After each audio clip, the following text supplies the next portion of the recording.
Welcome to GET online classes on RCC.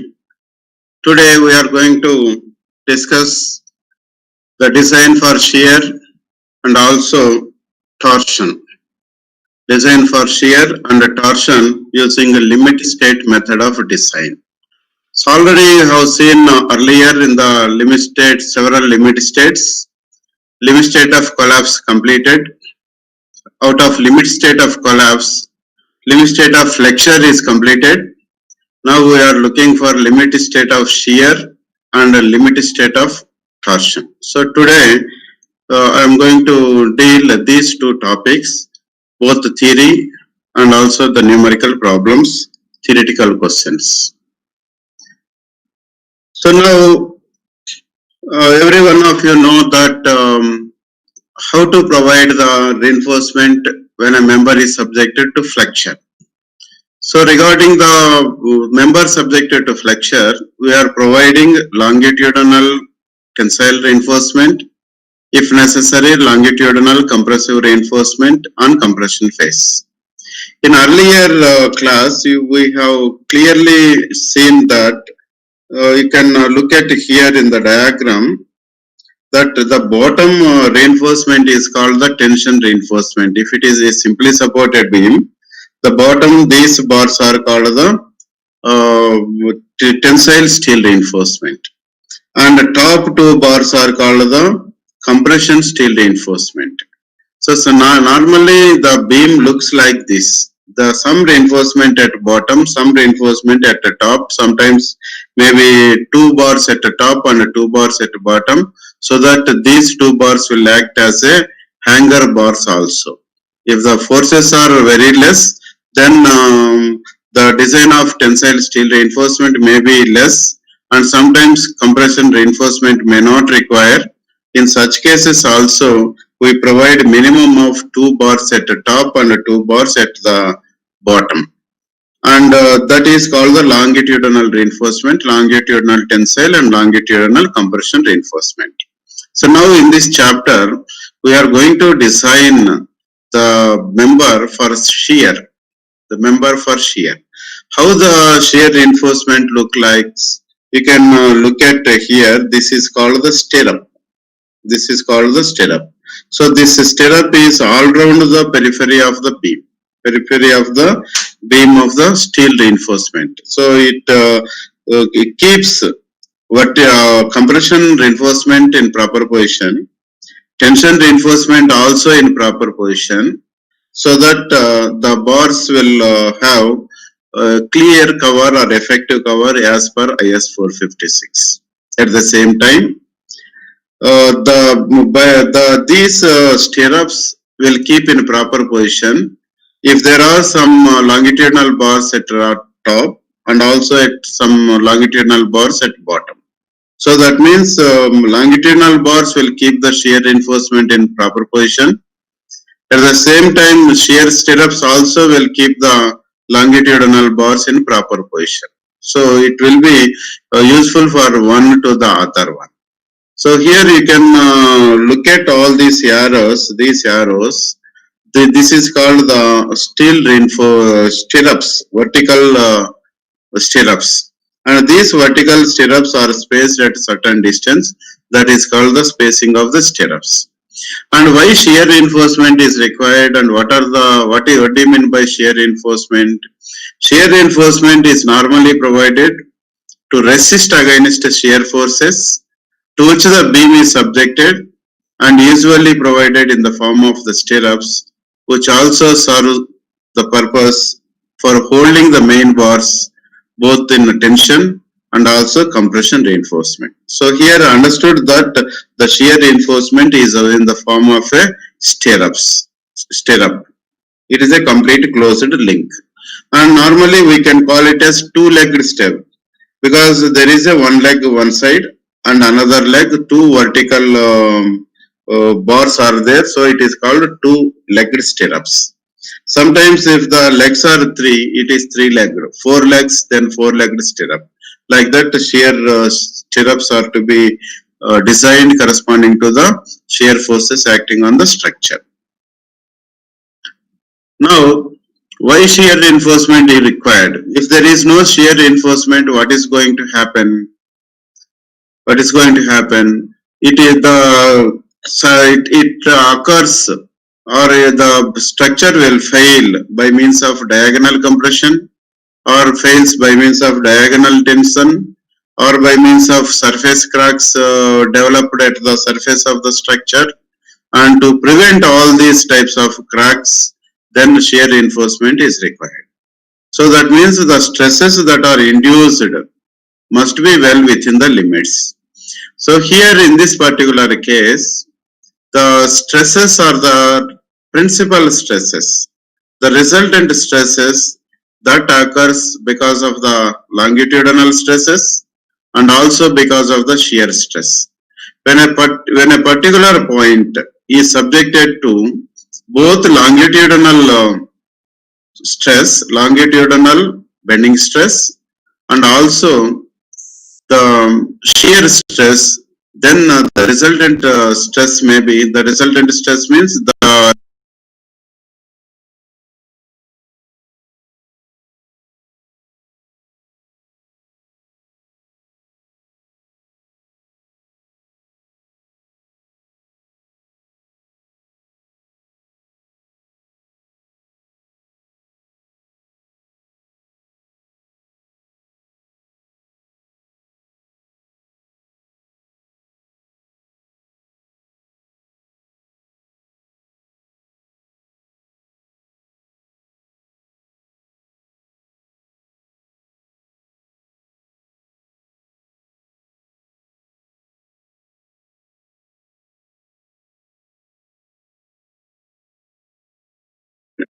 bottom face is under tension, top face is under compression. If you consider the element at a point below the neutral axis, at a point below the neutral axis, the major longitudinal stress is tensile and also shear stress will occur. With that combination, the principal stress will be sigma maximum, and all the failures that will occur at the bottom are because of the tension. You can look at when the load is applied on the beam, and these are the cracks that are developed exactly at the center where the bending moment is maximum. The stress will be, the crack is almost vertical. The crack is almost vertical. Why crack is almost vertical? At the center of the simply supported beam, shear force equal to 0. Then shear stress also 0. So the only the stress that is acting is the longitudinal normal stress, and because of that it will be vertical crack. And as it moves towards the support, the inclination decreases from 90 to almost 45 degrees at the end point. And this is an important point to be to understood for the whole concept. You know that this is a simply supported beam, and it is subjected to uniformly distributed load of W per meter throughout the span. And at the center, bending moment is maximum bending moment occurs. And at the same point, the shear force will be equal to 0, because at the center the shear force equal to 0. That means if you consider an element at A, B, C, D, E, the stresses at all these points are not one and the same. The stresses will have different magnitude at these different positions at the center. So at the center, bending moment is maximum, shear force is 0. Shear force is 0 means accordingly the shear stress value equal to 0. So that means in all the elements A, B, C, D, E, there is no shear stress at all. There is no shear stress at all. You can look at all the elements A, B, C, D, E, there is no shear stress at all, because the shear force at the middle of the simply supported beam is 0. Once the shear force is 0, tau value is 0, and the element at A, B, C, D have no shear stress, and you can look at all these A, B, C, D elements. Okay, that is one conclusion. Another conclusion is, Since it is simply supported beam, bottom face is under tension or below the neutral axis is under tension and above the neutral axis is under compression. That means point A is subjected to compressive stress, longitudinal compressive stress. So the element is subjected to longitudinal compressive stress of sigma. Element B is also subjected to longitudinal compressive stress sigma. Of course, these two magnitudes are different. These magnitudes depends on the position of B and A. Position of A means it is extreme value. So naturally this is maximum value and it is some other value. So that means here there is some bending stress at B. What is the bending stress exactly at the neutral axis? You can look at here. This is called the variation of the bending stress diagram. It is called the variation of the shear stress diagram. So exactly at the neutral axis, what is the bending stress? 0. So that means at C, there is no shear stress and there is no bending stress also. This is the element exactly at the center, midspan and also at the neutral axis. There is no force at all, no stress, no normal stress and also no shear stress. Similarly, the point D and E, both of these two are under tension side. So the element D is subjected to tensile stress of sigma. Element E is subjected to tensile stress of sigma. Okay, so this is how the elements are. Sometimes in the examination a question may be given, which of the following diagram is correct regarding the stresses acting on the element. Element may be at any point. The question may be any point. So I hope you understood now. At the mid span, bending moment is maximum. Shear force is 0. Because shear force is 0, tau 0 in all the elements. And above the neutral axis, it is under compression. Below the neutral axis, it is under tension. Exactly at the neutral axis, it is 0 stress, no stress at all. Okay.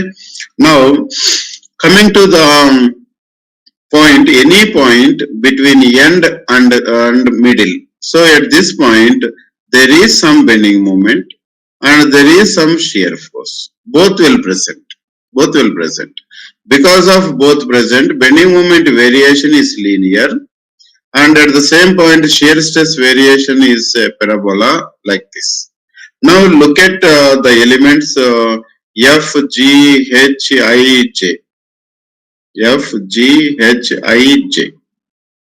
So at F, what is the shear stress? Okay, you know that F and G are above the neutral axis. F and G are above neutral axis means that is under compression. You can look at F and G, both are under compression. And I and J on tension phase, you can look at sigma is tension, I and J. For element I, for element J. And for element H, there is no tension or no compression because it is exactly at the neutral axis. So in that way, you can find out the normal stress whether it is compressive or tensile. Now coming to F, regarding the shear stress, at F or J, which are extreme points, what is the shear stress? Any amount of shear force may be there. The shear stress is 0. At the top fiber, shear stress 0. At bottom fiber also shear stress is 0.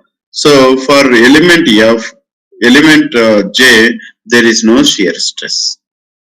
But element G, H, I, there is a shear force. There is a shear stress. You can look at, there is a shear stress at neutral axis, shear stress above neutral axis, shear stress at below the neutral axis. So for all these elements, put the shear stress value of tau. So this is how the forces acting on the stresses acting on the various elements along the cross section. Now let us see at another end, that is K, L, M, N, O. All the points we have considered. So at the end, what is the bending moment value? Bending moment is 0. There is no bending moment because it is simply supported. Bending moment at simply supported is 0. But shear force is maximum. Shear force will be there. So that means in all the elements K, L, M, N, O, there is no tensile stress or no compressive stress. There no tensile, no compressive for the entire 5 elements, because there is no bending, there is no normal bending stress for all these elements. But at K and O, these are the two extremities. Whatever may be the magnitude of shear force, the stress is equal to 0. You can see the diagram. At the top it is 0. At the bottom also it is equal to 0. So there is no shear stress also for K and also O. K and also O. But for L, M, N, there is a shear stress and put those stresses corresponding to the elements. So this is how the questions can be answered. So main important point is at the neutral axis bending stress is 0. At the extreme fibers shear stress equal to 0. At the midpoint the bending moment is exists, shear force equal to 0. At any other location, both bending moment and shear exists. At the end point, surely shear exists, bending moment equal to 0. Accordingly, you can find out the various elements at different positions with the normal stress and also the shear stress. So these are the two different types of stresses. Once an element is subjected to a complex system of stresses, two stresses or more than two stresses, then we have to go for equivalent value by means of principal stresses. What are the principal stresses? Sigma 1 and 2, major principal stress, minor principal stress, or sigma x minus plus sigma y by 2, half of sigma x minus sigma y whole square plus 4 tau square. So this is the formula you have seen in strength of material. Strength of materials, you have seen this. But here what is going to happen for a beam? The bending is only one direction and longitudinal bending stress will be sigma 1. Let us call that sigma 1 equal to sigma. And there is no bending stress in the other direction, so sigma 2 equal to 0. And tau is the shear stress. Accordingly substitute here, you will get major principal stress and also minor principal stress. Sometimes the question may be this for computing major principal stress or minor principal stress. Sometimes it can be also called sigma 1 is equal to the diagonal tensile stress. Diagonal tensile stress. When it is called tensile stress, when sigma is tensile, sigma 1 is diagonal tensile stress. And sometimes sigma is compressive, then sigma 1 is called the diagonal compressive stress. Diagonal compressive stress. So depending upon the nature of the sigma 1 value, sigma value, it may be diagonal tensile or diagonal compressive stress. Now shear strength of concrete. Shear strength of concrete. So normally shear strength of concrete in reinforced beam consists of two different parts. The shear strength will be entire shear will be resisted by concrete, and and part of the steel part of the shear is resisted by steel stirrups. So by means of stirrups and also by means of concrete, the entire shear resistance will be taken into account. And here what is going to happen, sometimes if the shear reinforcement is not proper, the possibility of development of inclined cracks, particularly at the support, is more prone to it. So the angle of this crack is also inclined, and normally the reinforcement will be provided perpendicular to that. And beams are structural members used to carry primarily by internal movements and also the shears. So because of acting sigma and also tau, we have to find out the major principal stress of sigma, and accordingly we need to understand how tensile stresses will occur and how crushing of concrete takes place because of the shear acting on the structure. And shear resistance of concrete by means of certain things. So here at this level, the surface is completely irregular in nature. You know that this is approximately the neutral axis, and the entire resistance of the concrete, shear resistance of the concrete by means of the different actions. What are the different actions? One is the shear resistance is by means of the dowel force in tension reinforcement. So dowel force acts at the tension reinforcement at the tension reinforcement in concrete. At the tension in reinforcement in concrete, and it will contribute in resisting the shear. So it is also one part of contributing the resistance. Another one is interlocking aggregate, interlocking force. Because here the shape, where once the crack develops, then the shape of these two parts are entirely different, which is rough in nature, and interlocking of aggregates takes place. So because of the interlocking aggregates, this vertical force is nothing but the vertical component of the interlocking force. So dowel force, interlocking force, and also if there is any shear reinforcement, that shear reinforcement will also carry the shear resistance, shear strength. And one more is uncracked section. At the top part, there will be some uncracked section that is having shear resistance of the uncracked section.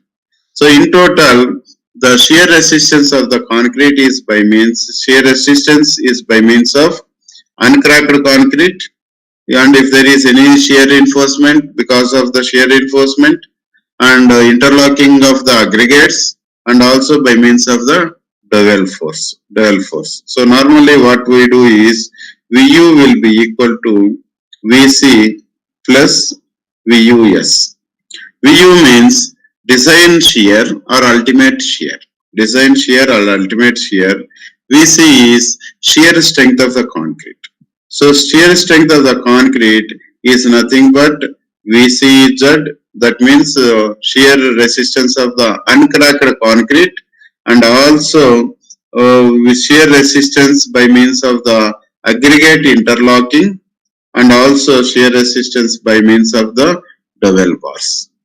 Whereas VUS is the shear to be resisted by the stirrups. If there is any stirrup, that shear will be contributed by VUS, and the total design shear will be resisted by concrete and also the steel reinforcement. You can look at all the four different parameters that the strength, shear strength of the concrete contributes. And mode of cracking. So normally already I told you, cracking at the middle where the bending moment is maximum and shear force is 0. At the middle shear force is 0, that means tau is 0 and sigma is maximum. The cracks are vertical. Why cracks are vertical? You know the formula, tan 2 theta will be equal to 2 tau by sigma x minus sigma y. These are called the principal planes. So when tau value is 0, tan 2 theta 0. Tan 2 theta 0. So total 2 theta 0. So what is tan 2 theta 0? Either it is 0 or 180. So that means the 2 theta equal to 180 degrees. So theta will be equal to 90 degrees. So that means the angle of the crack exactly at the center where the normal stress is maximum and shear stress is 0 is 90 degrees. And as it moves towards the support, the inclination is decreasing from 90 to certain value, and near the support it is around 45 degrees. Again, it depends on the various parameters, that is various parameters that contribute the shear strength of the concrete. Okay, now there are basically two types of inclined cracking occur in concrete beams. Two types of inclined cracking. So here all cracks are inclined in nature except exactly at the center of the beam where the load is applied, bending moment is maximum and shear is 0. For all other places, these cracks are inclined in nature. That is web shear cracking. What is going to happen? Web is going to fail. For example, in case of I-beam section, web is going to fail. That is called the web shear cracks. And another one is flexural shear cracking.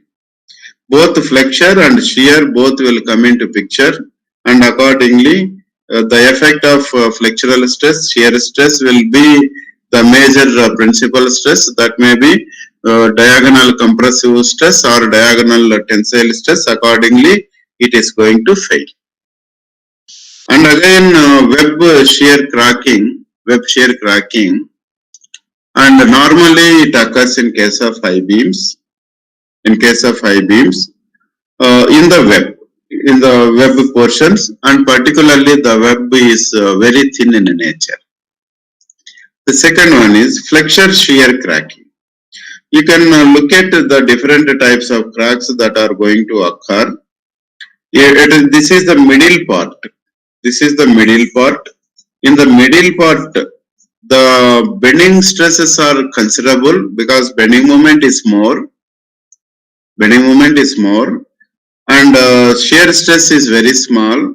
So all the stresses, major contribution is because of the flexural crack.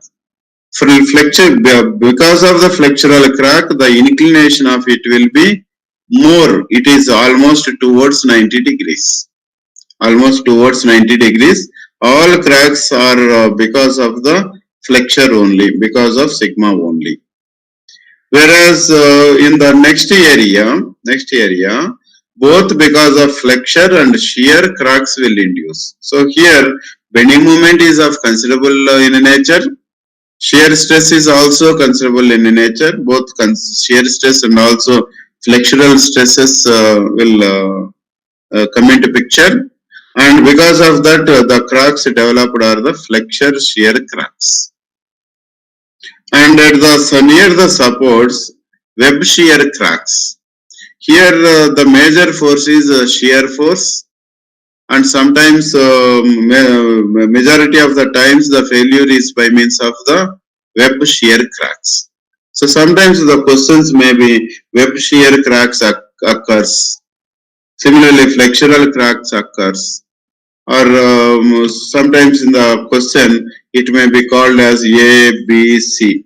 So answer is A is 1, B is something, C is something. Which of the following parameters combination is correct? Like that, small questions can be asked in the examination. Then flexure shear cracking. So here flexural shear cracking will occur because of the combined effect of the shear and also flexural tension. So this cracking will occur because of the tension, and that tension is due to both combination of the shear and also the flexural stresses. And in computation, you can calculate the major principal stress, which is called the diagonal tensile stress. If this value exceeds the tensile strength of the concrete, then cracks will occur. If the diagonal tensile stress exceeds the tensile strength of the concrete, naturally the cracks occur. And another one is shear compression failure. Already I told you, shear compression means that it is the neutral axis. If at all it fails on the compression phase, on compression zone, that is called the shear compression failure. Why there it fails at that point? At that point, sigma is called the compressive in nature and tau shear stress. And because of this combination, the resultant stress will be principal stress, which is called the diagonal compressive stress. This is called the compressive stress. Compressive stress. So, because of the compressive stress, if the diagonal compressive stress exceeds its limiting value of the section, then diagonal compression takes place. So crushing of the reduced concrete section above the tip of the combined shear and compression will occur. So at this point, what is going to happen? The entire concrete is going to crush so that the failure of concrete will occur. And similarly, the another one is shear tension failure. So sometimes what is going to happen is because of these cracks, the cracks will form along the steel reinforcement. Along the steel reinforcement. When the cracks formed along the steel reinforcement, then there will be loss of bond between the steel reinforcement and the concrete. So these are the two different types of failures. And of course, this is a web crushing failure. Flanges all right, only the web is going to crush. It is called the web failure. Now, this entire analysis for the shear can be called as a truss analogy. And you know that the truss, these dotted lines are the truss members. Is having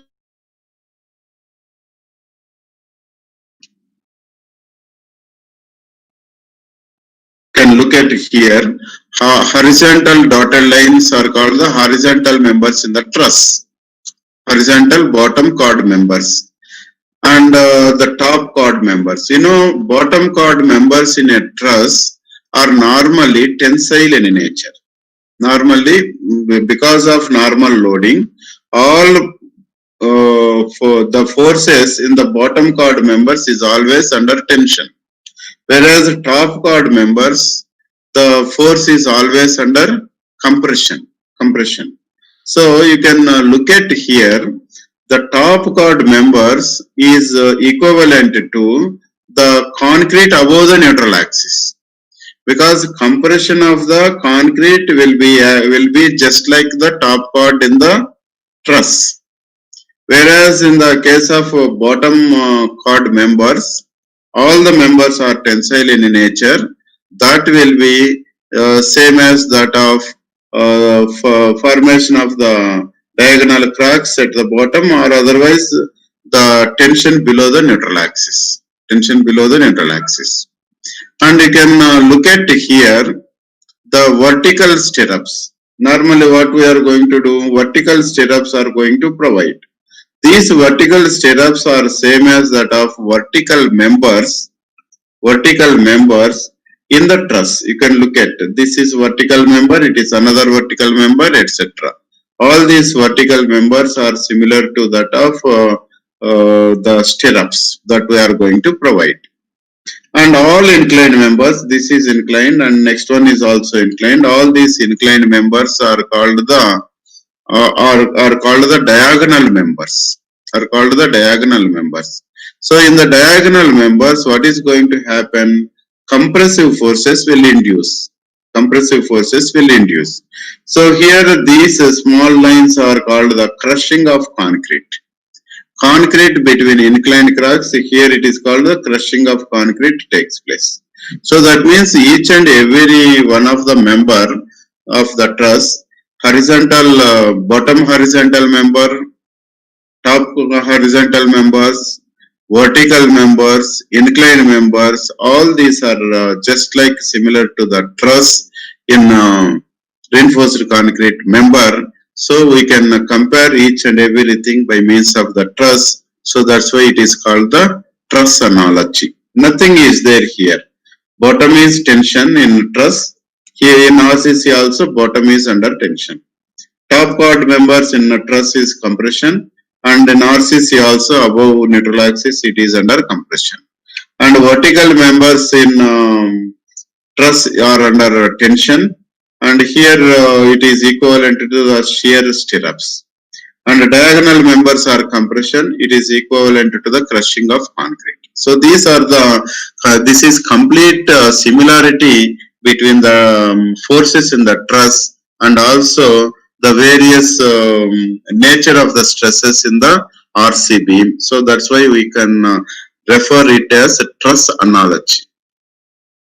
And of course, in a normal structure, these are the vertical stirrups that we are providing.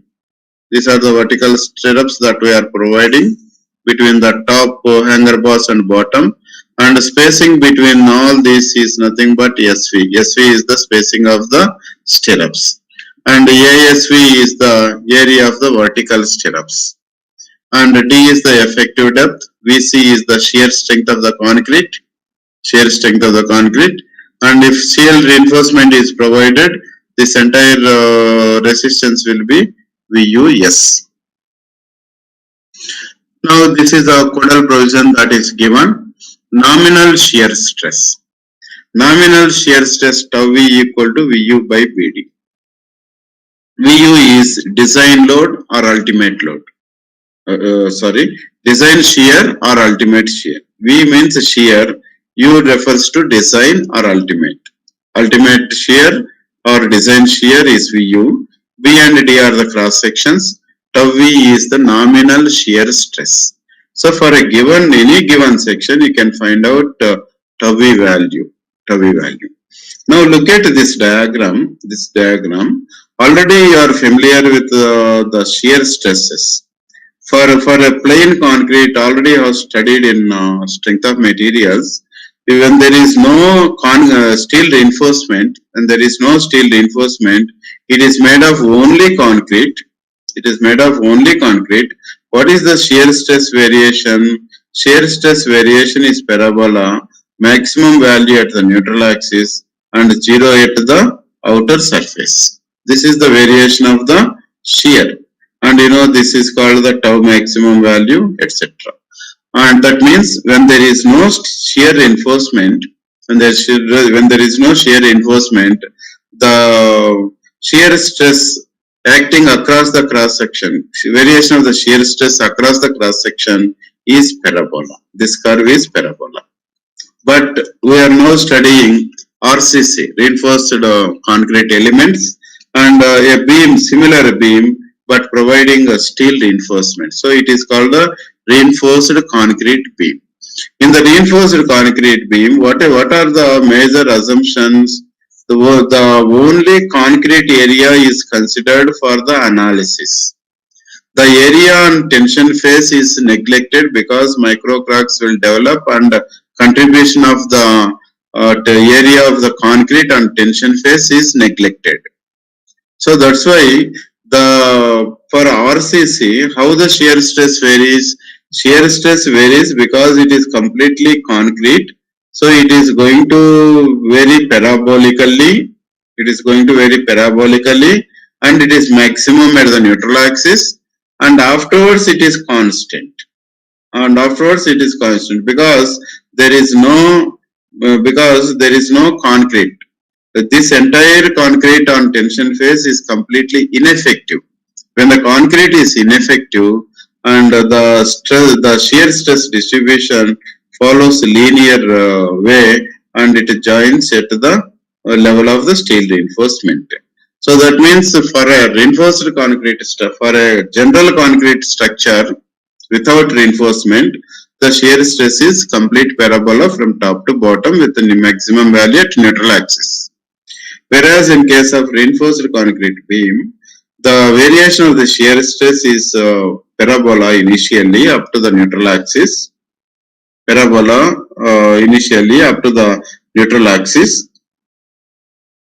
And afterwards, this is neutral axis, and afterwards it is constant. So that means it is a combination of parabola and also rectangle. And this is a nominal shear stress computation formula when B and D is uniform throughout the section, when the cross section is completely uniform. So now beams of varying depth. Normally you can look at the cantilever beam, sometimes may be provided maximum depth at this point, support, and minimum at the end point. In such a case, this formula is to be used. And you need to remember this formula also, because sometimes the questions may be based on this. It is nothing but VU by BD, but because of the variation of the depth, it is MU by D into tan beta. So remember, VU plus or minus MU by D tan beta divided by BD, it is tau V. But here, what are the situations to be considered plus value and minus value? Plus value, minus value. So first understood what are the things that are acting. Tau V is the nominal shear stress that you know. VU design shear. D depth of the beam. B width of the beam. And MU bending moment at the section. Bending moment at the section. If you want to calculate all these at this particular point, that is bending moment. What is the bending moment at that point? Or if you want to compute the same value at the support, or what is the value of the MU divided by D into tan beta. What is beta? Beta is the angle between the top and bottom edges.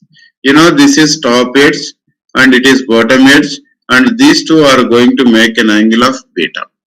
Making an angle of beta. But plus and minus signs are there. When you are going to take plus value or minus value,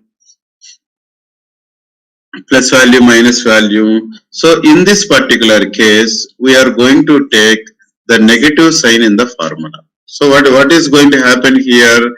The bending moment increases. You can look at bending moment increases as we move towards left.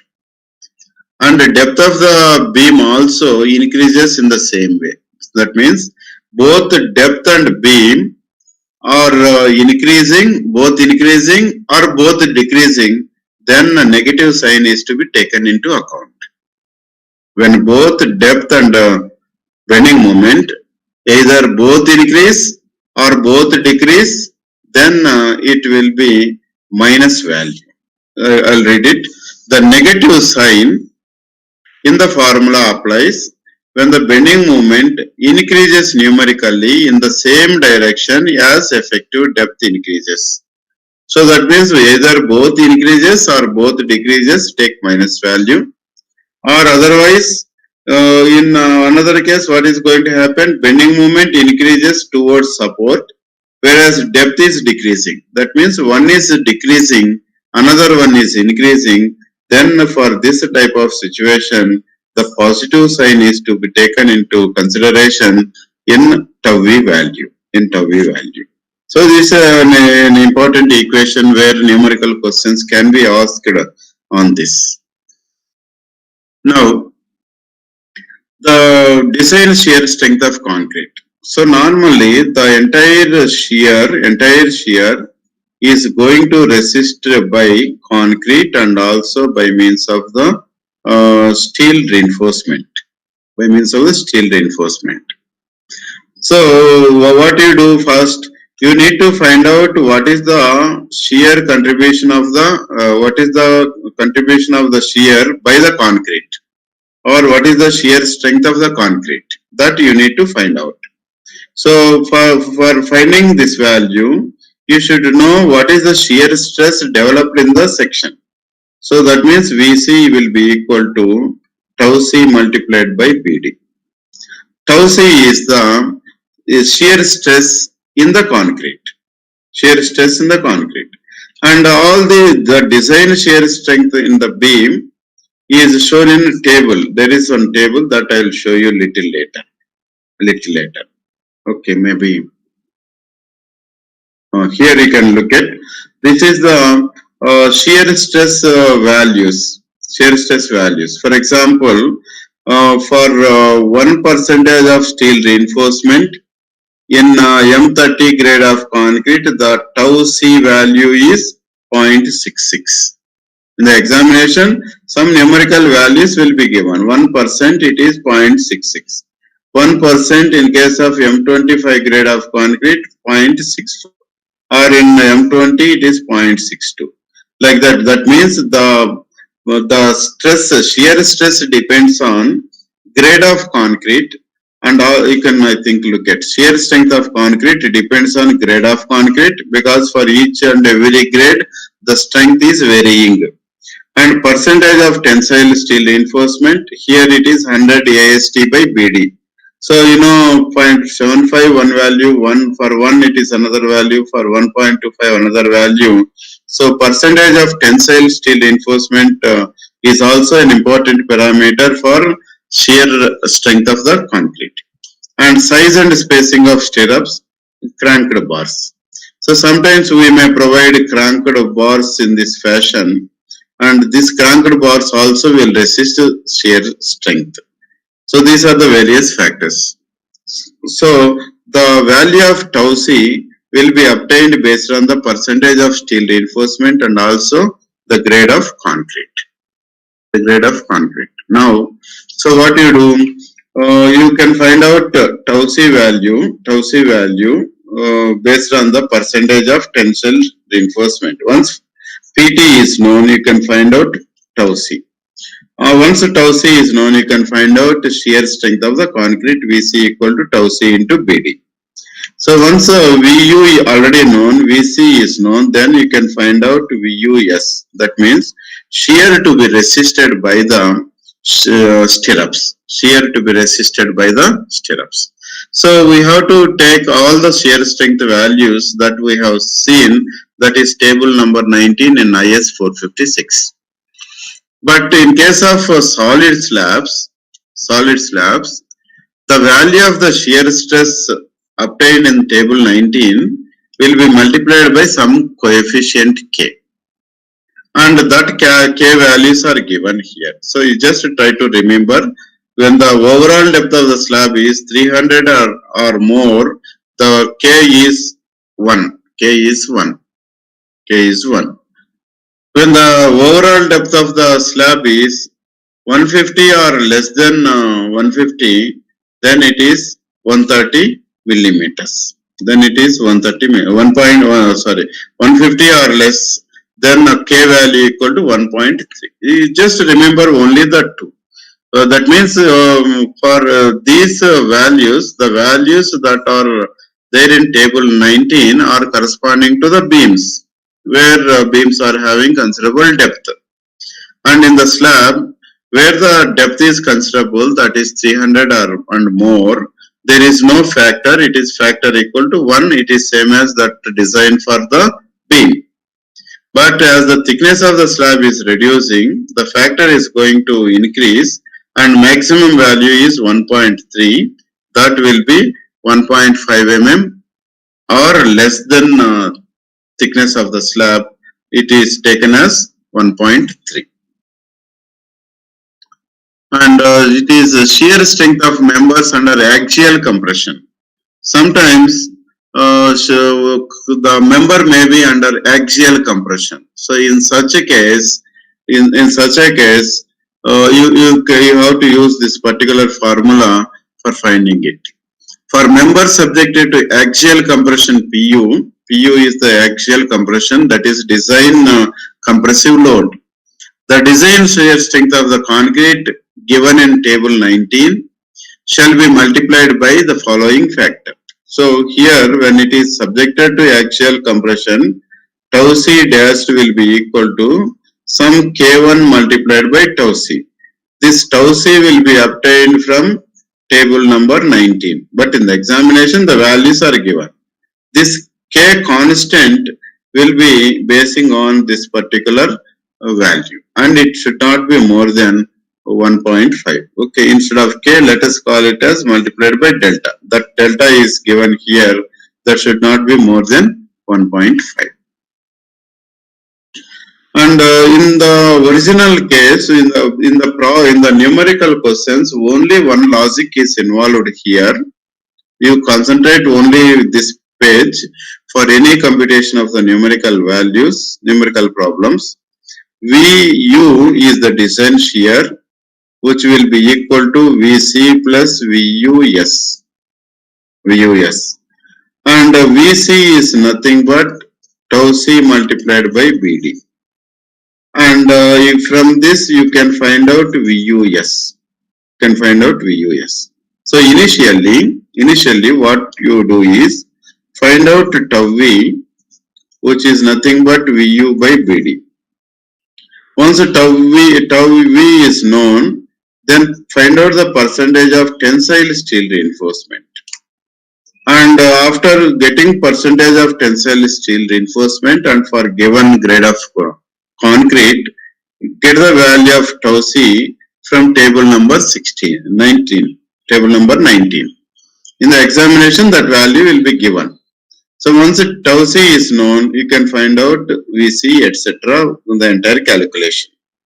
So in this, what you do, whether this is the nominal shear stress based on the design shear, whereas the tau C is the shear strength of the concrete, And in the table, you can look at here. These are the nominal values of the shear strength of the concrete values based on the percentage of steel and grade of concrete. But each and every grade is having its own limitation.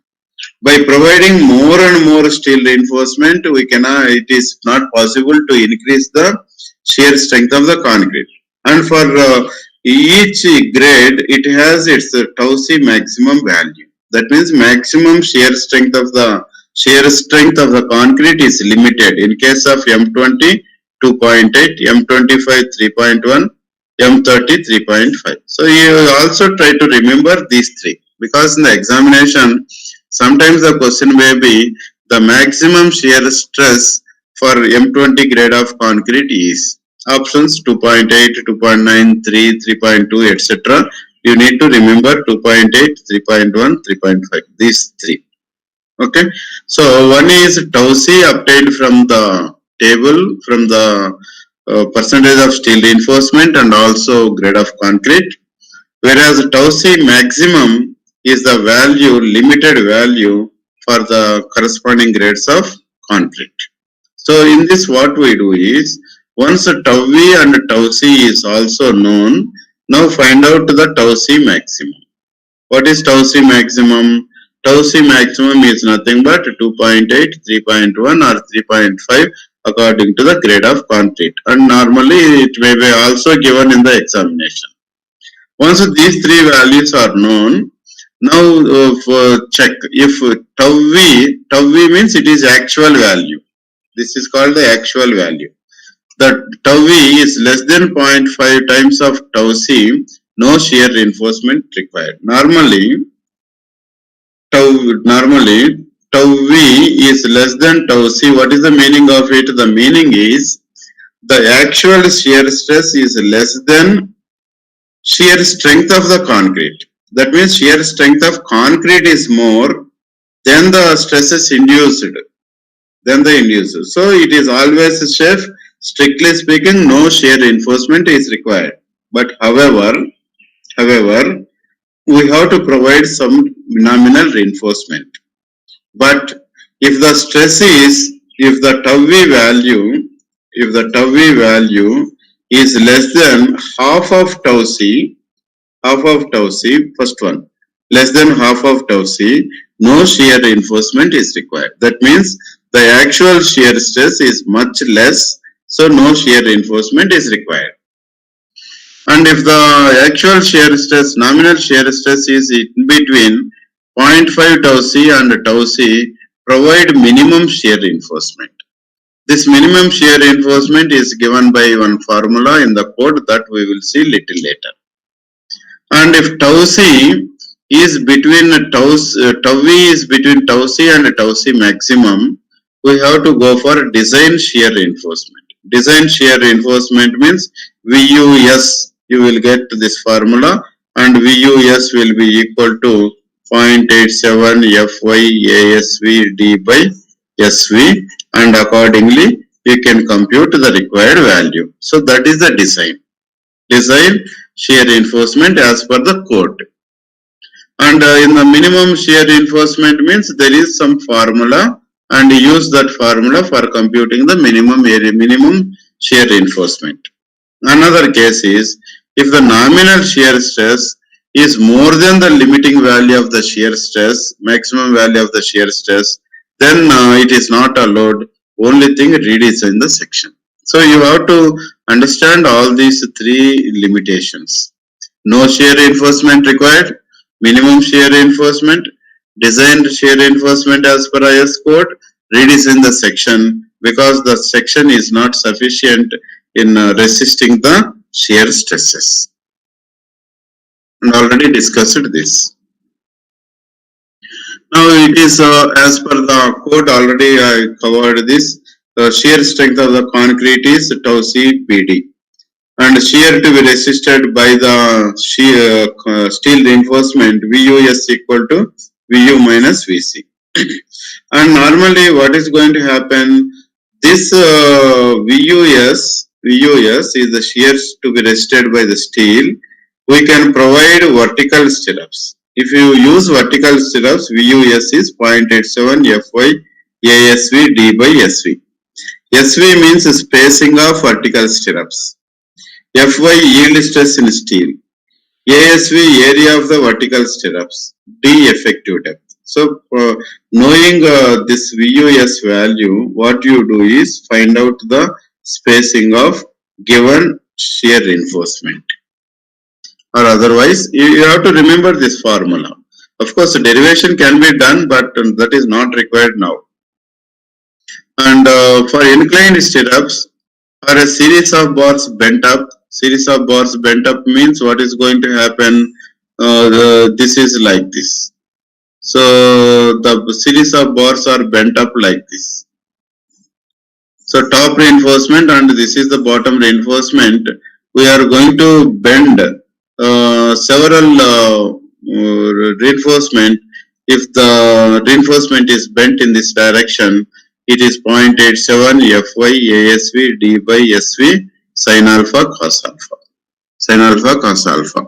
So that means all these stirrups are inclined. Whereas in this particular case, for a given beam, the stirrups are provided in vertical direction. These are the vertical stirrups. Vertical stirrups. Whereas in the next case is inclined stirrups. Inclined stirrups means the stirrups are to be provided inclined at certain angle or otherwise a series of bent up bars. Then the same formula, this is same formula multiplied by sin alpha cos alpha, where alpha is this angle of the inclination with respect to horizontal, sin alpha into cos alpha. Okay. For a single bar or single group of parallel bars, all bent up at the same cross section. So normally what we are going to do in some of the cases is, this is bottom reinforcement and it is top reinforcement, and if this is the support, what normally we do, we take some of the reinforcement from bottom to the top. This is called the bent up bars. So because of this bent up bar, it is also contributing the shear resistance of the concrete. So that is for single bar or single group of parallel bars bent up at the same cross section. At only one section, any number of bars may be there. In that case, 0.87 Fy ASV D sin alpha.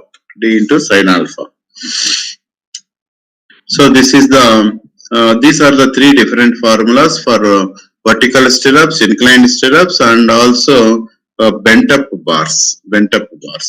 So normally what we do is the reinforcement. Sometimes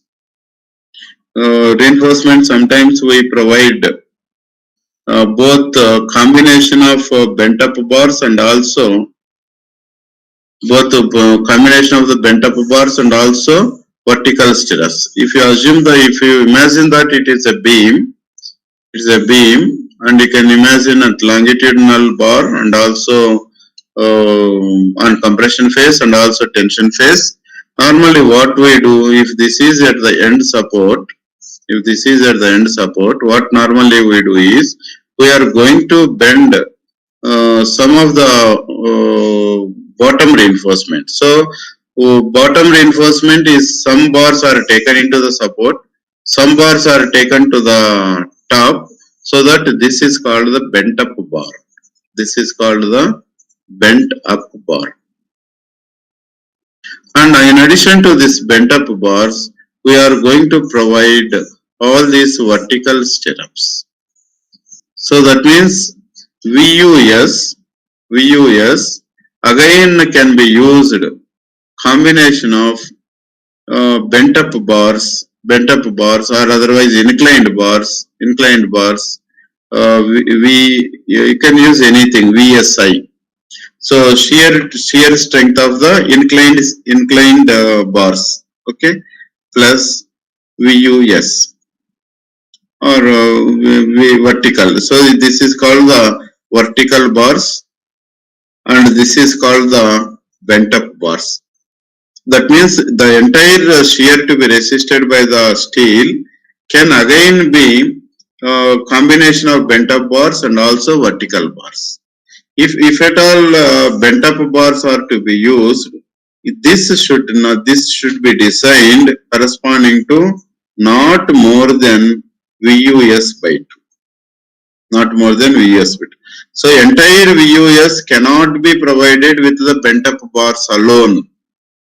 Bent up bars can be used only for resisting some amount of shear. But along with this bent up bars, we have to provide vertical stirrups also. And where the bent up bars are provided, the contribution of the shear should not be more than VU by 2. The contribution of the shear should not be more than half of the shear to be resisted by the stirrups, or otherwise should not be more than 50% of the shear to be resisted by the stirrups.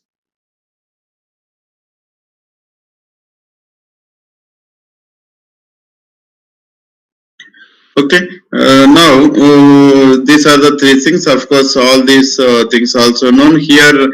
FY is always 415 or under. We cannot go for 500 and above.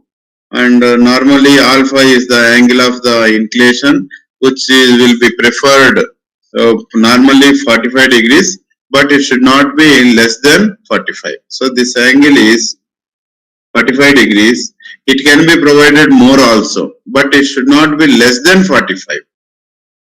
Not less than 45 means it should be always more than 45 degrees. So this angle of the inclination must be more than 45 degrees. And already I told you here, for this particular situation, the second situation, minimum shear reinforcement is to be provided. So what is that minimum shear reinforcement? Minimum shear reinforcement is provided by means of code.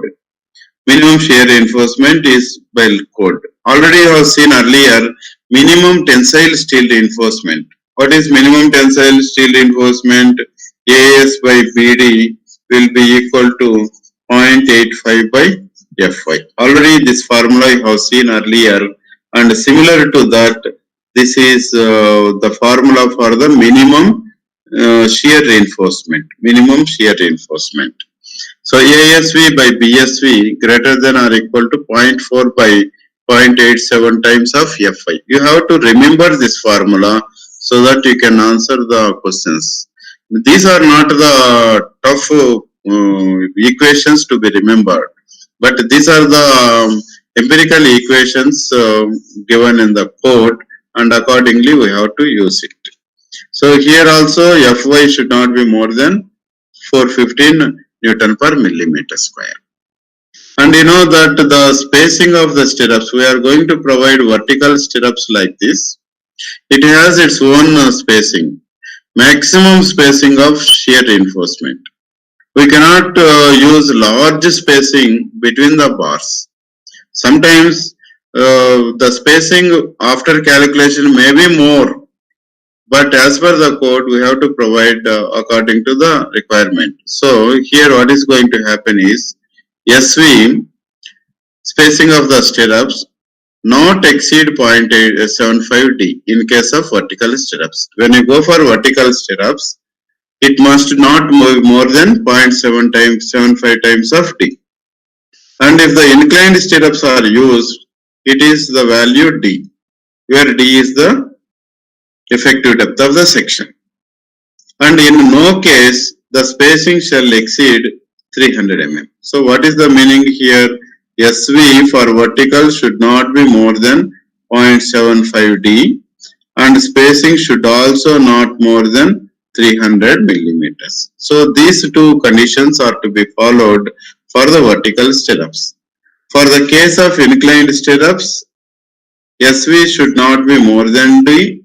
It should not be more than 3. It is inclined when the stirrups are provided in inclined. And normally in a majority of the cases, most of the cases, 99% cases, vertical shear reinforcement is to be provided. Very rare occasions we may go for inclined shear reinforcement where it has its own importance.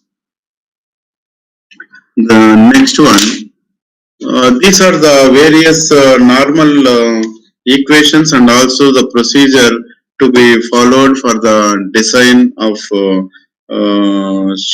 design for shear. Now let us look for the torsion. For torsion, when a member is subjected to torsion, then what type of stresses will induce? What type of stresses it will induce? So because of the actually what is torsion and where what situations the torsion will occur? So this is the beam. This is the beam, and assume that it is a plan area. It is the plan, and this is what is this called? Normal axis, longitudinal axis. When the loads are exactly at these points, then we call that as uniformly distributed load. That means the entire load is acting exactly along the longitudinal axis. If any load is acting away from the longitudinal axis, say W, this W is acting at a distance of x from the longitudinal axis. What is going to happen for this beam? For this beam, there is a twisting moment which is W multiplied by x. Twisting will occur when the load acting on the beam is away from the longitudinal axis. So this is called the longitudinal axis. When all the loads are acting on the longitudinal axis, there is no question of torsion. Only shear and bending will come into picture. But when the loads are acting away from the longitudinal axis, then you will get the twisting moment. So you can imagine that this load is going to twist the member with a twisting moment of W multiplied by X. So for such a situation of members, you need to go for design of members for torsion.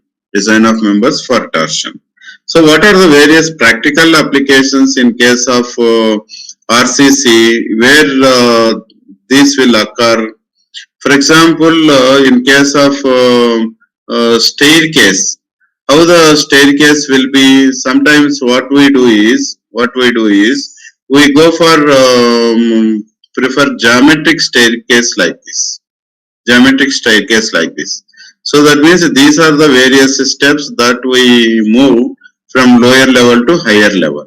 And the longitudinal axis is center along this. But if we consider the center of gravity of the entire load that is acting, that will be at this point. That will be at this point.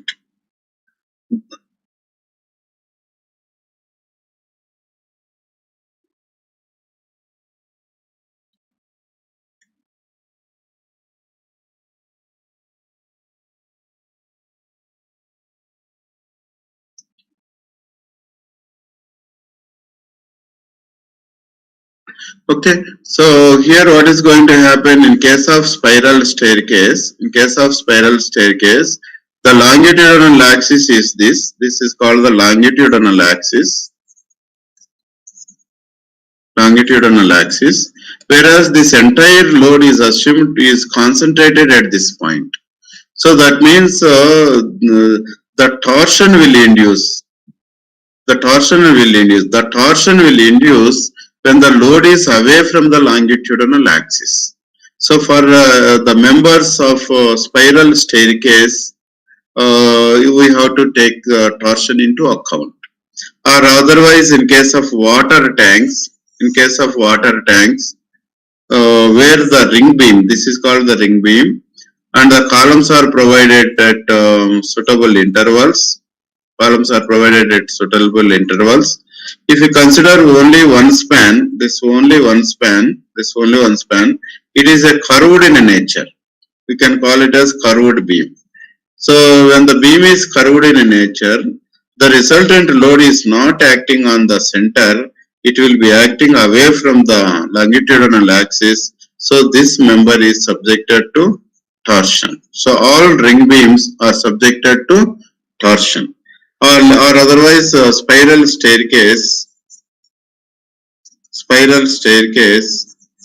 is subjected to torsion. So for design of such a members, we have to take the torsion into account. And the torsion is very dangerous. Because of the torsion, there is no exact codal provisions here. What we are going to do is, we are going to convert this torsion into the equivalent bending moment value, torsion into equivalent bending moment value, and also the equivalent shear force value. So the meaning of it will be the effect of torsion is equivalent to effect of bending moment and also shear force. So effect of both of these two is the same as effect of the torsion. So we are computing equivalent value of the bending moment and equivalent value of the shear force, and accordingly we go for the design of beam for flexure bending moment and design of the beam for shear, because already we are familiar with the design of flexure, design of shear. So instead of directly design it for torsion, we are converting it into equivalent magnitudes of both bending moment and also the shear force. So that we look at here.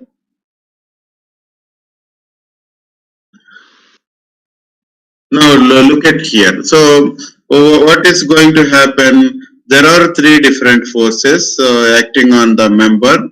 Normally, VU is the design shear, MU is the design bending moment, and TU is the design torsion. Because when torsion is acting torsion is acting on a structure, and because of the loads, shear and also bending moment also will come into picture. So that means there is a possibility of a member subjected to all the three: shear, bending moment, and also torsion. So now what we are doing here is, first find out equivalent shear. VE equivalent shear, which is VU. VU means it is the direct shear force, direct design shear force, plus 1.6 times TU by B, where B is the width of the member. So by sometimes the question may be there in the examination, what is the equivalent shear by giving all these parameters? That may be the question. And this is VU plus 1.6 TU by B. Now, the equivalent nominal shear stress. Once the shear force is known, The equivalent shear stress, because here it is equivalent shear, here also we use equivalent nominal shear stress, tau VE. Already in previous case we have seen tau V, and now it is equivalent tau VE, so VE by BD, and accordingly compute this value with tau C maximum. Because once you got it, you know how to calculate tau C maximum value and also tau C value based on the percentage of steel reinforcement, etc. The same procedure is being used here.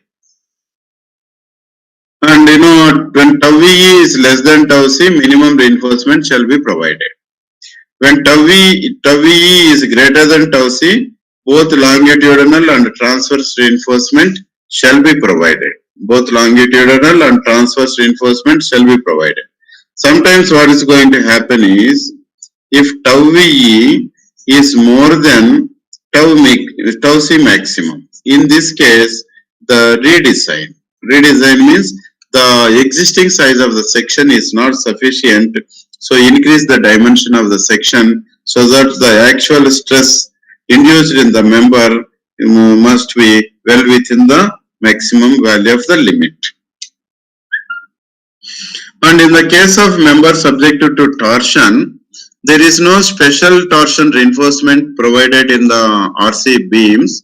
It is in the form of longitudinal reinforcement, which is same as that of flexure, and transverse reinforcement, which is same as that of shear reinforcement. So what we are doing here is, when a member is subjected to torsion, there is no special torsional reinforcement. We are going to provide only longitudinal and also transverse reinforcement corresponding to the equivalent values of the bending moment and also equivalent shear. Now let us see longitudinal reinforcement. So ME1 is MU plus MT. MU means design bending moment, that is direct value. MT means moment because of the twisting. Moment because of the twisting. And sum of these two is called ME1, which is called equivalent bending moment. Equivalent bending moment.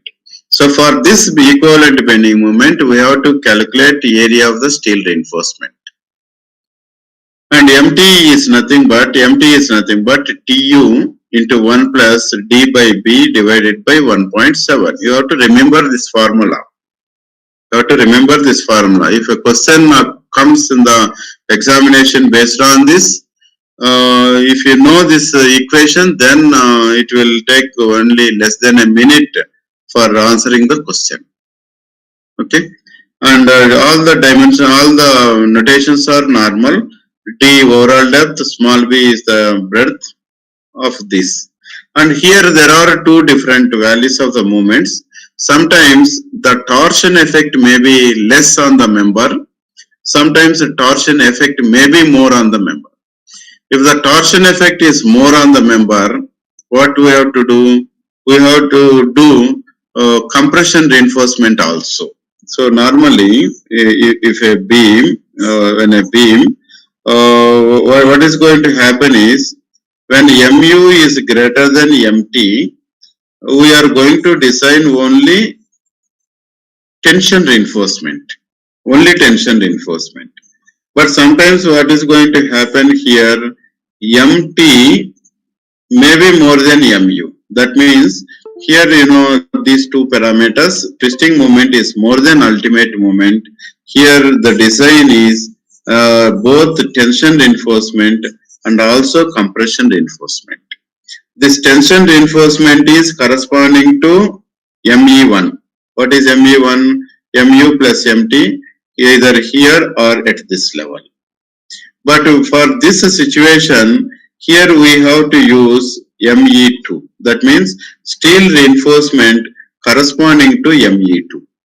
What is that ME2? ME2 is MT minus MU. Because MT is more than MU, ME2 equal to MT minus MU.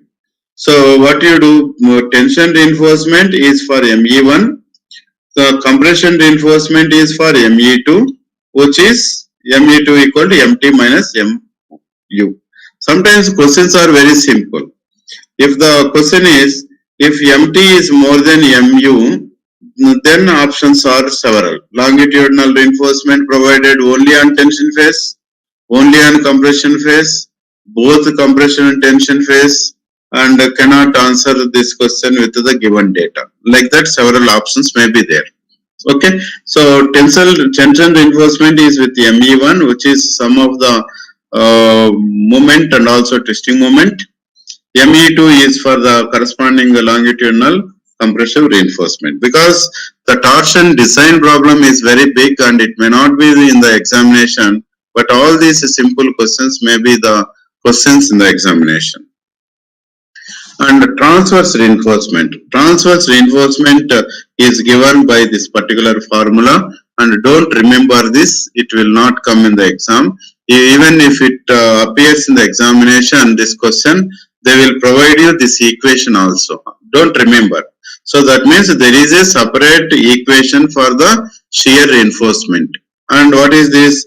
This is the minimum shear reinforcement formula. The total transverse shear reinforcement shall not be less than this formula. So already you have seen earlier, ASV by BSV greater than or equal to 0.4 by 0.87 Fi. So this is called minimum shear reinforcement when the beam is not subjected to torsion. So when there is no torsion. But when there is a torsion, we have to use this equation for computing the minimum area of the shear reinforcement. But don't remember these two formulas. If at all a question appears in the exam, they will provide you the formula also. Now, you can also remember some of the things here.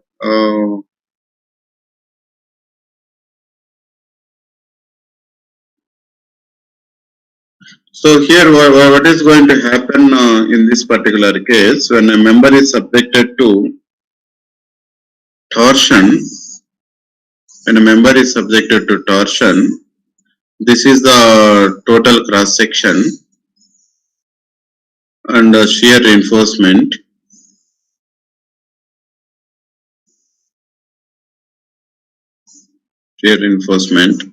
And these are the tension reinforcement and also compression reinforcement. So there are some terminology. That terminology will be, this is called X. Outer to outer of stirrup is called X. Outer to outer of stirrup. And outer to outer of stirrup in Y direction is called Y. Outer to outer of X. Outer to outer of stirrups X. Outer to outer of stirrup Y. And here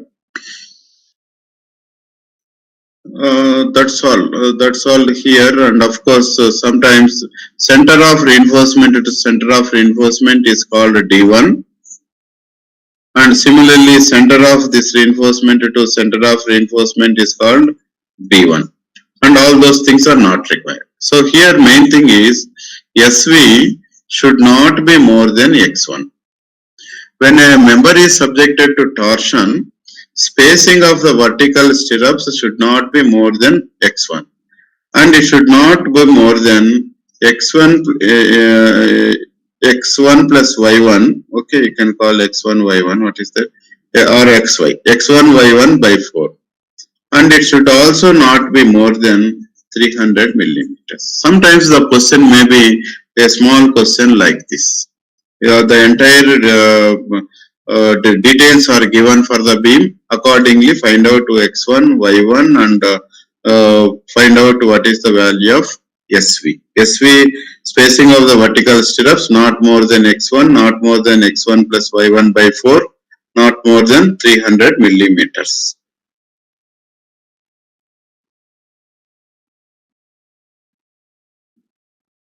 Now come to this, you can look at the spacing of the stirrups shall not exceed X1, shall not exceed X1 plus Y1 by 4, and not exceed 300 millimeters. So sometimes this may be the numerical question in the examination. Okay. When the cross-sectional dimension of the member exceeds 450 mm, additional longitudinal bars shall be provided to satisfy the requirements of minimum reinforcement and spacing. If it is more than 450, minimum reinforcement is to be provided. Okay. So with this, both theory regarding the shear and the torsion is completed. Let us look a few numerical problems. The first question: a reinforced concrete rectangular beam of size 300 by 500 mm, effective, is reinforced with 1500 mm square on tension phase and 500 mm square on compression phase. So that means here it is clearly given B equal to 300, D 500, AST 1500 mm square, and ASC area of the compression steel reinforcement 500 millimeter square. The characteristic strength of concrete and steel are FCK given 25 Newton per mm square, Fy given 500 Newton per mm square. These two are given. The shear strength of concrete, the shear strength of concrete, the shear strength of concrete with percentage of steel reinforcement is shown in figure. Already I told you the shear strength of the concrete is to be taken from the table number 19. That table is not available in the examination. So the required information will be provided along with the question. So when the percentage of steel reinforcement is 0.75, tau C is 0.57. It is 1.65, 1.25, 0.7. So these are the values, but one of these value is useful for you for computing the various values of the stresses. Okay, it is subjected to a shear force of 200 at working loads. It is working load. That means VW is 200 kilonewtons. VW 200 means what is VU? VU is 1.5 into 200, which is equal to 300 kilonewtons. Because we have to use always the design load by multiplying with the load factor, partial factor of safety of 1.5. So what you do normally, P equal to 100 AST by BD. You know 100 AST 1500 BD, and accordingly you will get 1%. And then naturally in the given data, you can look at P equal to 1%. The corresponding tau C for your problem is 0.65. So for P equal to 1%, tau C equal to 0.65 Newton per mm square. And immediately after that, find out VC. What is VC? Shear strength of the concrete, or shear to be resisted by shear resisted by the concrete. That is tau C into BD. Tau C value is you have taken from the table B and D, so it is 97.5 kilonewtons. So this may be one question in the exam. So sometimes the data may not be available readily, but the data is also provided along with the question. It may be in the form of the table, it may be in the form of the diagram also. So by providing more data, more diagrams, the question looks like very big. The next question, the shear to be resisted by the stirrups is. Shear to be resisted by the stirrups is. What is the question here? What is VUS? What is VUS? VU is 1.5 V, accordingly 300. And already just now you have computed VC 97.5. What is VUS? VUS is VU minus VC. It is nothing but 202.5 kilonewtons. That is the answer for the second question. Sometimes question may be, spacing of 8 mm dia, two-legged stirrups is what? How much? So in this case, what we do? Find out the nominal shear stress, which is VU by BD, and it is 2 Newton per mm square. VU by BD. For M25 grade of concrete, tau C max is 3.1 Newton per mm square. Sometimes it may be given in the exam question, or otherwise you need to remember this because it may be a question sometimes. And now what are the various stresses? Already you know tau C will be equal to 0.65 in the previous page. You can look at here 0.65 Newton per mm square. Tau C is 0.65 Newton per mm square. Another one is tau V 2, tau C maximum 3.1. What is the relation here? Tau V is more than tau C and is less than tau C maximum. So what you will do? Provide design shear reinforcement. Provide design shear reinforcement. How to provide design shear reinforcement? You know the formula VUS equal to 0.87 Fy ASV D by SV and substitute all other parameters. SV alone not known. So SV equal to 107. For example, if the options are A 100, B 110, C 125, D 150. Which one is the most appropriate answer? Spacing of the stirrup means spacing of the stirrup must be less than 107. Must be less than 107. So the answer is A is correct. B is not correct. C is not correct. D is not correct. Because spacing of the stirrup means when you provide closer, it is safe. When you put instead of 107, 110 millimeters, it is not safe. So the correct option sometimes it may not be exactly 107. It may be given appropriate values also. Second question. I took the same question with small changes because you need to understand by comparing the one problem with the other. So here the entire data is same. Only thing it is subjected to a shear force of 50 kilonewtons. In previous problem it is considered as 200 kilonewtons. Now I took 50 kilonewton only. What is the question? Spacing of 8 mm dia two-legged bars is.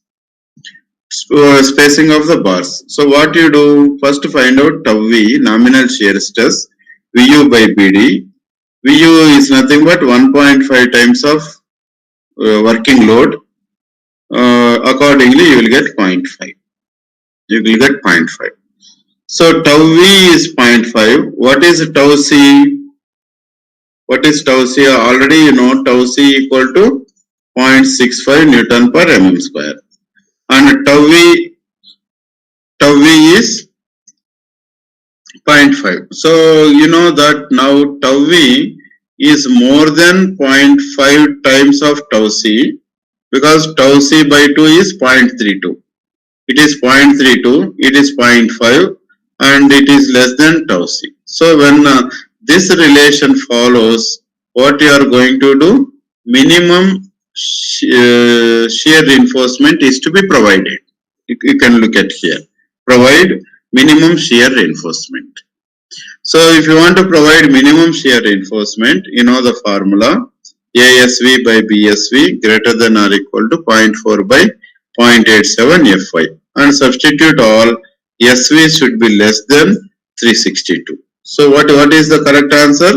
SV maybe 350 is the answer or 300 is also the answer or even 250 is also the answer depending upon it. So normally what is SV? SV should also not less than 300 mm or not less than B. It is as per calculation 362. What is the correct value? Correct answer. Correct answer here will be equal to SV maximum to be provided is 300 millimeters. 300 millimeters or otherwise what are the options? SV should not be more than 0.75D and not more than 300 millimeters. These are the two constraints already seen. And 0.75D it is much more and not more than 300. So whatever may be the numerical value you got 362, final answer is 300 mm only. Final answer is 300 mm only. Then third question. Here the entire data is same. Now I took the load 500 kilonewtons and it is ultimate shear. Ultimate shear means VU itself is 500, no multiplication of 1.5. And accordingly you got 3.33 Newton per mm square. And what is the value for M25 grade concrete? For M25 grade concrete, tau C maximum value is 3.1. Now compare these two. If you compare these two, tau V is more than tau C maximum. That means nominal shear stress is more than the maximum value specified in the code. So whatever may be the shear reinforcement, it is not at all allowed and redesign the section. Redesign the section. So these are the only problems in shear, apart from spacing and small problems. Okay. Now let's go for previous gate questions. An RC beam of rectangular cross section has factored shear force of, factored shear means VU. So B given, D given, factored shear given. Its width is 250 mm, effective depth is 350 mm. Assume design shear strength tau C for concrete 0.62. It is given along with the question itself. No need of computing the percentage of steel reinforcement, it is given directly. And maximum allowable tau C maximum for concrete 2.8, that is also given. Tau C maximum also given, but you need to remember tau C maximum from the table. Okay. And the question, if two-legged 10 mm diastirrups, two-legged 10 mm diastirrups of Fe 250 mild steel are used, then the required spacing in centimeter. You remember here, it must be, answer must be in centimeter as per the limit state method is. So what you do, the question is SV. Well, first find out nominal shear stress tau V equal to VU by BD, and accordingly the stress is 2.286. So this is more than 0.62, less than 2.8. More than 0.26, 0.62, less than 2.8. So accordingly establish the relation. So this is the relation. So if this is the case, what you do, you will go for the design shear reinforcement. Design shear reinforcement. When you go for design shear reinforcement, first find out VC. VC equal to tau C BD, and accordingly this is the shear strength of the concrete. Shear strength of the concrete. Shear to be resisted by the vertical stirrups is VUS equal to VU minus VC. It is 145. So for this 145 kilonewtons, you need to find out the spacing of the vertical stirrups. So spacing of vertical stirrups is given by, this formula, and substitute all the parameters, then you will get 82 mm. And in the normally the question may be a numerical question dash, and you have to enter the numerical value. If you enter numerical value 82, you are not going to get any marks, you are going to lose marks also, negative marks. But you know the entire knowledge, you know how to calculate it, and you got answer also, but you are unable to miss the exact question asked at the end. It must be in centimeter, so you have to enter the numerical value 8.2. Then only you will get marks. So here knowledge along with overall understanding the problem is also more important. Now look at this. As per IS 456, for the design of reinforced concrete beam, the maximum allowable stress depends on what factors tau C depends on. Already have seen, tau C depends on, there is a table, it is percentage of steel reinforcement and also to the grade of concrete. For M20 grade concrete is different, 25 different, 30 different, etc. So here you can look grade of concrete and grade of soil. Grade of soil, no chance. Grade of concrete only, yes, that is okay. Grade of steel only, grade of steel is not considered. Grade of steel is not considered, but percentage of steel is considered. Remember here, percentage of steel is considered and not the grade of steel. Whereas here, grade of concrete and percentage of reinforcement. Yeah, it is not correct. This is D answer. D is the exact answer. Grade of concrete and percentage of reinforcement. D is answer because for M20, M25 it also varies, and also with the I'm sorry for it. Sorry. Here the question is tau C maximum. Tau C depends on both grade of concrete and also percentage of steel reinforcement. Tau C. But tau C maximum is for M20 it is a fixed 2.8. M25 it is fixed 2.8. M30 3.1 it is fixed. These values does not depend on the steel. It depends only on the grade of concrete. Only on the grade of concrete. So answer B is correct. Answer B is correct.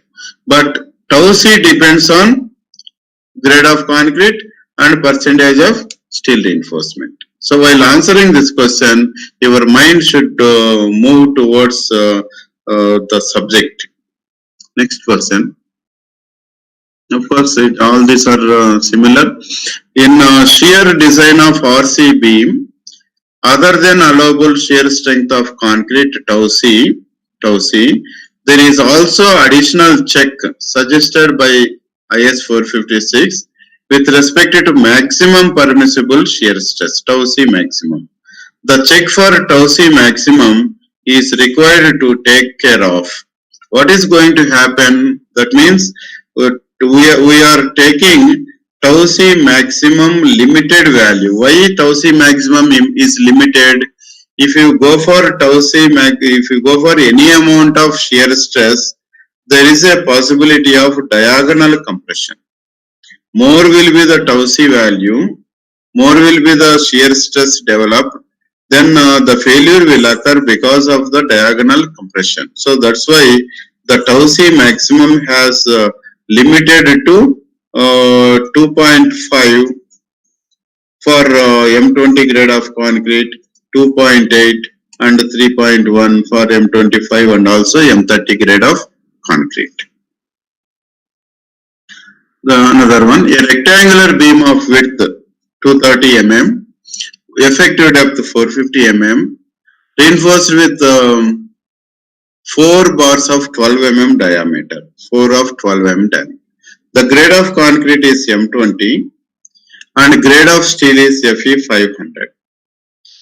Given that M20 grade of concrete, ultimate shear strength tau U, tau C, sometimes symbols may be anything, that is called the tau C only. Tau C is 0.36 for tau C is 0.36 for 0.25%.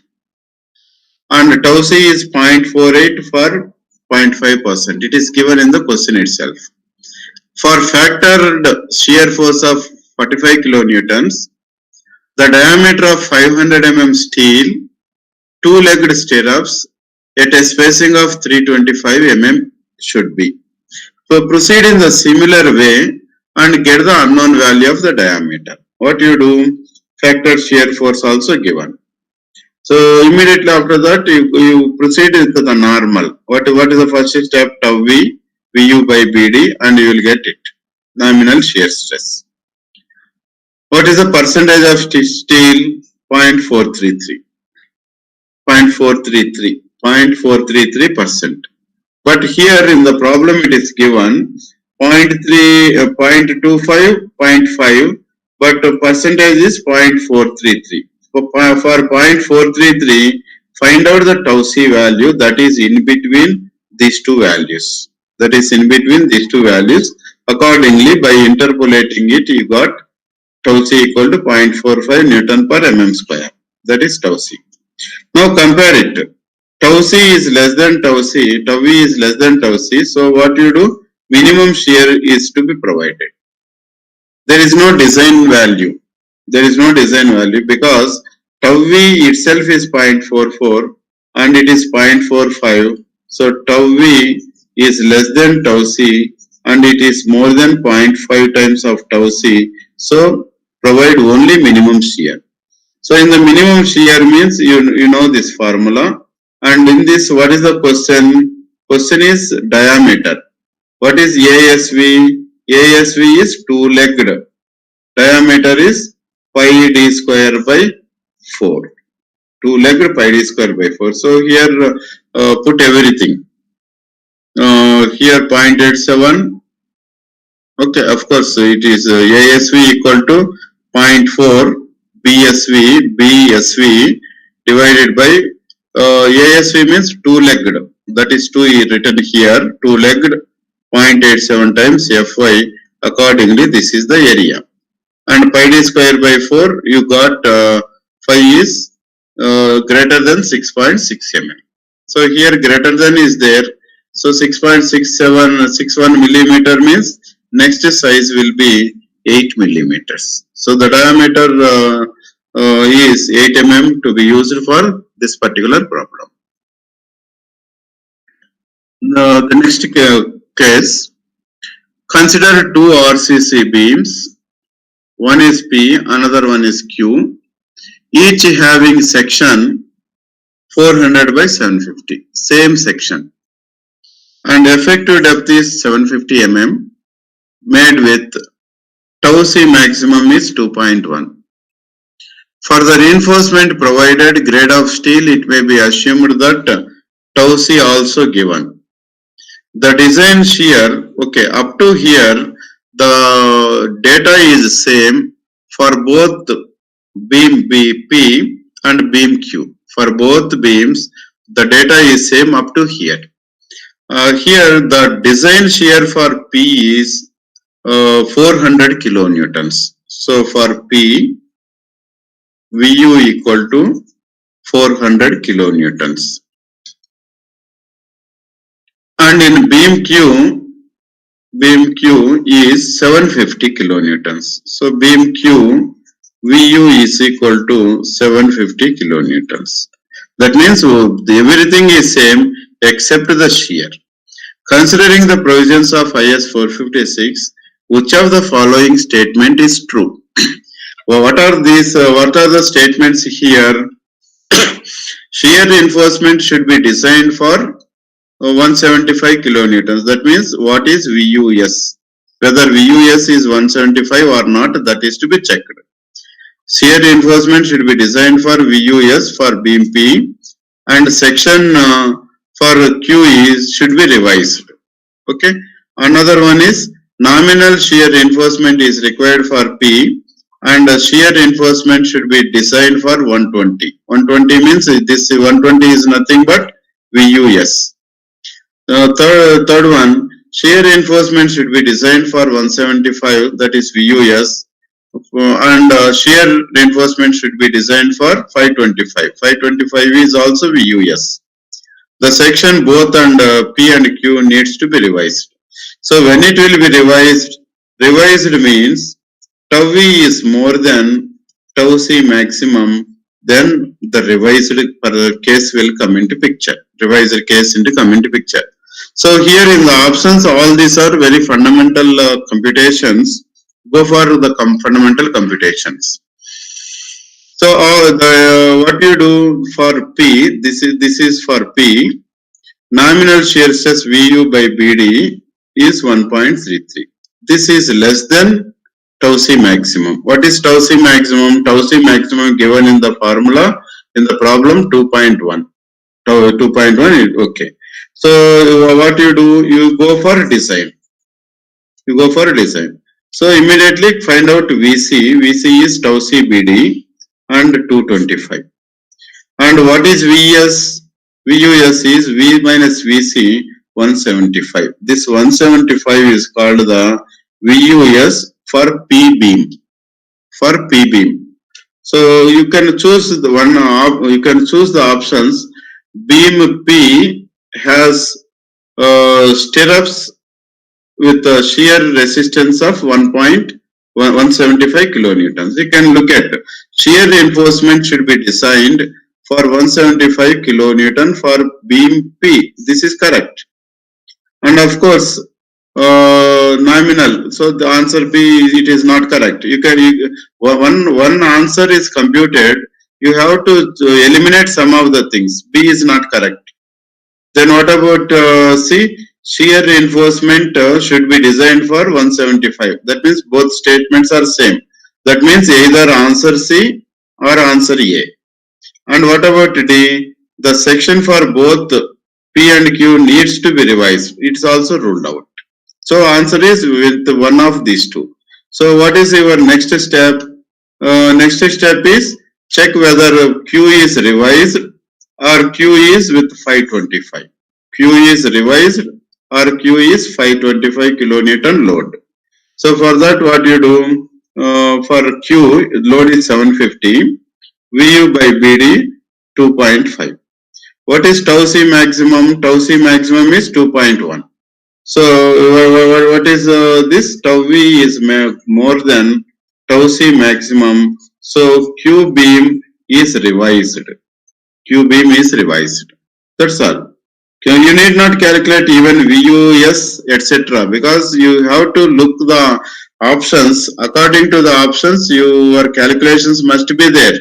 And without looking the options, you cannot go for entire calculations. It is waste of time. So the answer must be here. Answer must be here. Shear reinforcement should be 175 for P, and for Q it is to be revised. That's all about the solution for it. Next question. Consider a simply supported beam with a uniformly distributed load having neutral axis NA as shown in figure. For point P on the neutral axis, P is on the neutral axis at midspan. P is neutral axis at midspan. Okay, you can take this as P, and Q at the bottom of the beam, at the center bottom of the beam. So this is called Q. So you know at the neutral axis, what is bending stress? No bending stress. And at the center,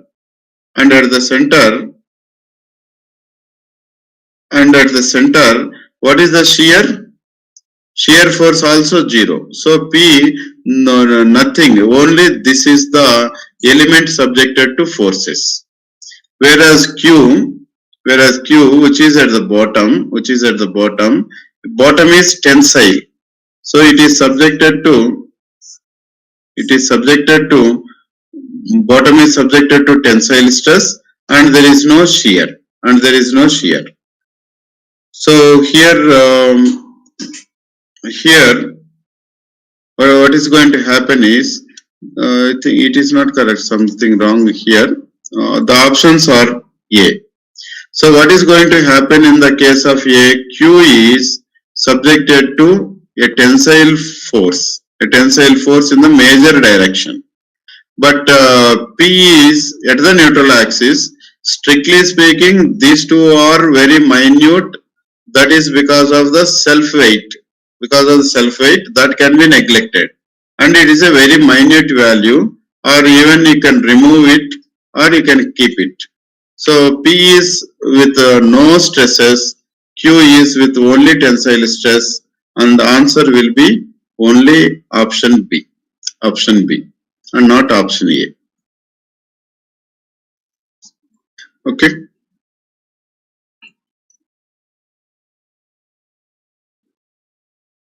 Now, a reinforced concrete beam of rectangular cross section of breadth 230 mm and effective depth 400 millimeters is subjected to a factored shear force of 120 kilonewtons. The grade of concrete, main steel and stirrup are. You can remember here, main steel is Fe 415, and for stirrup it is given Fe 250. So while it is for the shear reinforcement, we have to use 250 only because it is for the shear. For the area of main steel provided, the design shear strength as per IS 456 is given, tau C is given. The beam is designed for collapse limit state. The spacing of two-legged 8 mm dia stirrups is provided is. It's a routine problem that you know what to do. First find out VC, this is the value, and VUS equal to VU minus VC, and you got it, and spacing formula is known, and it is 114, exactly around that 115. In addition, the beam is subjected to torque whose factored value 10.9 kilonewton meter. The stirrups have to be provided to carry a shear equal to. So in the previous problem, it is a continuation to the previous problem. In the previous problem, it is given the shear equal to 120 kilonewtons. The shear equal to 120 kilonewtons. Here you can see. So in the same problem, in addition to that shear, now the torque is also acting, which is equal to 10.9 kilonewton meter. The question is, what is the shear to be carried by the stirrups? So what you do, find out the equivalent shear V plus 1.6 T by B, which is 195.83. The question you can look at. The stirrups have to be provided to carry shear. So this equivalent shear is for the both concrete and also the shear. So both concrete and also the stirrups. The question is, what is VUS? VUS is nothing but VU minus VC, that is 151.67.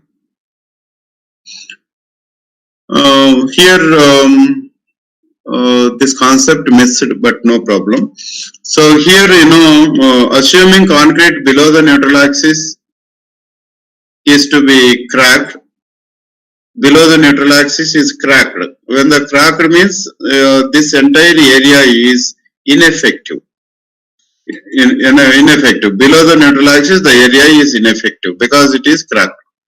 The shear stress across the depth of a singly reinforced rectangular beam section, how it varies. So in case of ordinary beam, I think already covered in the theory. In the case of ordinary beam, the variation of the shear stress is parabola, and in the case of shear reinforcement, it varies up to neutral axis, parabola, and afterwards straight line. Already discussed earlier, you can look at this is the variation. So what is that? Increases parabolically to the neutral axis and then remains constant up to the tension steel. It is constant up to the tension steel. Sometimes the question may be parabolic and rectangular combination. Parabolic and rectangular combination.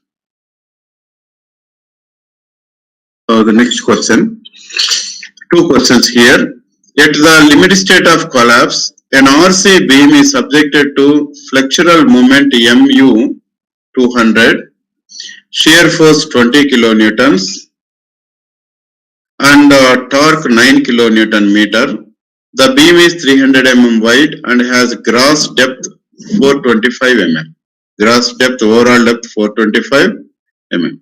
With an effective cover of 25. Cover also 25.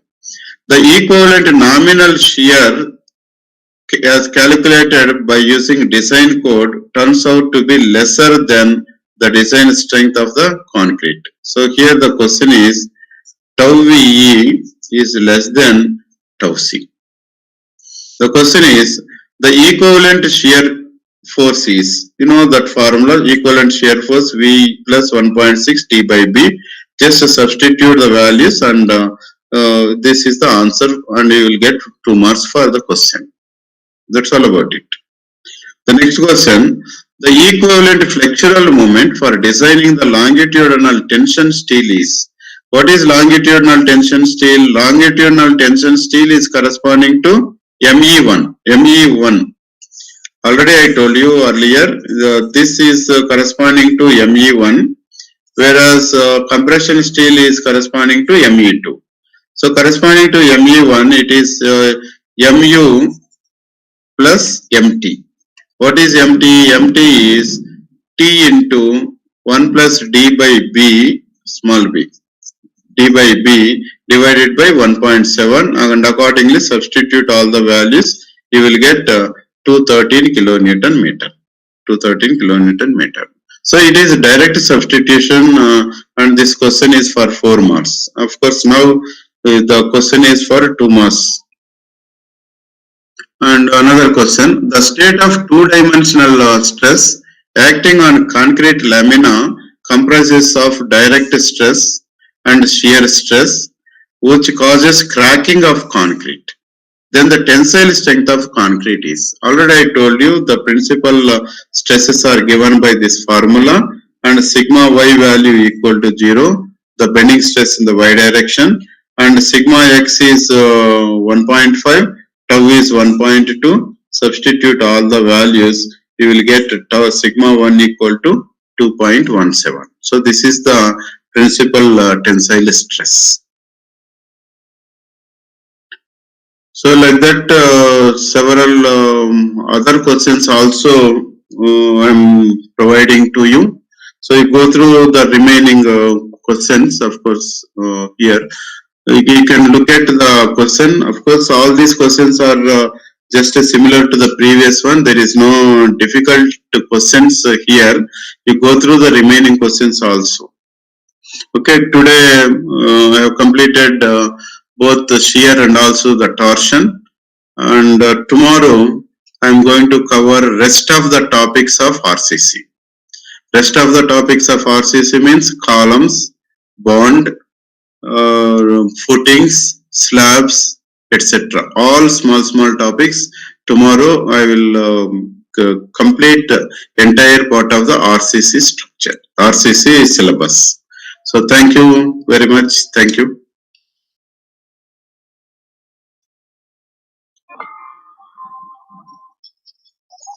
Close అయిపోయిందమ్మా today.